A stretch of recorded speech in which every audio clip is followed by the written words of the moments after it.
Taylor Swift is worth $1 billion, and she did not get there by launching a fragrance or a tequila brand. She got there by owning everything. I am not a Swiftie. I have seen Metallica play over 10 times. I collect band tees, and I can tell you anything about the 27 Club, so come at me with those nerdy stats. Taylor Swift's music I have never actually listened to, but her business model is a completely different story. I am breaking down the 4 biggest lessons from how Taylor Swift built her empire. So the first thing, and arguably the most important thing, is about owning your IP. So this is something that Taylor does so unbelievably well. When she could have just fallen to pieces, she could have complained, she could have argued with everyone. I mean, there was a fair bit of that too, but she re-recorded everything. We are talking her entire album so that she owned her work. And I think, again, the amazing thing here and the amazing lesson is about holding your equity. In business, we are so quick and keen to give away too much of a percentage, too much of an ownership, hoping that people around you will support you, will build you. But again, Taylor doubles down on her craft, on her art, and she owns the whole damn thing. And this then really leads me nicely into building your audience. So again, if you take the kind of creator view, the creator lens, I've seen so many people say, I've got 1 million YouTube subscribers, 1 million followers on TikTok, 1 million followers on Instagram. I hate to be the person to break it to you, but you do not own that audience. That is data that is owned by the platforms, and that makes it so risky.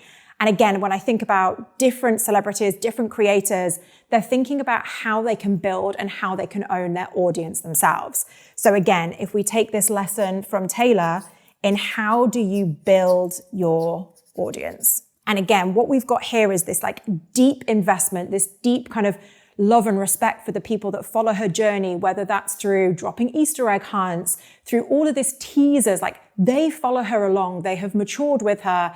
And again, I would say to anyone running a business, who is your audience? What do you give your audience back? And how do you really own and understand that data? So that could be an email play. It could be building your own CRM. It could be building your own app, your own product. Every business is different. But one thing about Taylor, she does not care about the vanity metrics. And there is a deep, deep level of investment and money into that audience. So the third thing that we can get from Taylor, and a bit of a color change, but is about valuing your team. So again, you are, and I've always said this, you are only as good as the people that you have around you. And so again, really basic, really obvious one, but is around fair pay. This is something that Taylor really is kind of known for within the industry. It's also, people would want to work with Taylor. They'd want to be able to say on their CV, I was part of the Eras tours, but also the fact she looks after every single person that works with her is something that then gets her the headlines, gets her the coverage. Again, if you're thinking about your business, how do you start gunning towards getting the best place to work? And then the second thing within valuing your team is really about investing. Investing in your team, making sure that could be training and development. But again, from a Taylor perspective, we're talking $55 million into bonuses. And these are the people that are behind the scenes. We are talking dancers, backup artists, truck drivers, catering staff. She gave every single person who worked on that Eras tour a bonus. She invested in them. She let them know that she really respects, she cares, she wants them to do well when she does well. And that is the type of kind of like, again, investment into your team that you can't buy. And it also then ties into surprise and delight. And now, I am not going to be the person here that says, why don't you just give your whole team a $55 million bonus? Because if you're doing 55 million bonuses, you probably don't need this YouTube video. But think small, and as you grow, what does that change? What does that look like? It could be EMI options for your key players. It could be that you've heard someone in your team has won a new client, that you're incentivizing that kickback. But again, hire well and really look after the team of A players you have around you. So the final one is around impact. And this is something that I think Taylor does, and does better than anyone else ever. And, you know, I would put her in the same league as the Beatles for the impact that she had. We are talking charity donations at every single city that she visited. So we've got charity impact from food banks, shelters, feeding like tens and tens of thousands of people.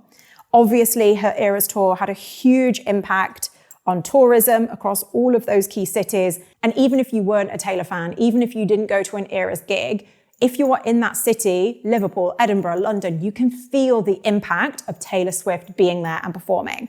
And that obviously has a knock-on effect of things like supply chain, all the way through to hospitality.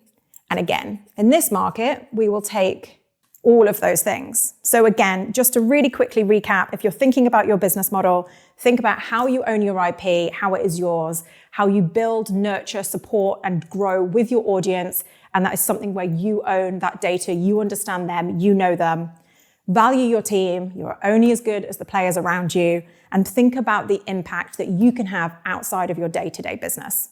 If you're serious about building something that survives trends, platforms, and real life, study operators like this for pattern recognition. Let me know in the comments who you want me to do a deep dive into next. This channel is all about building businesses that work in real life and not just look impressive on paper.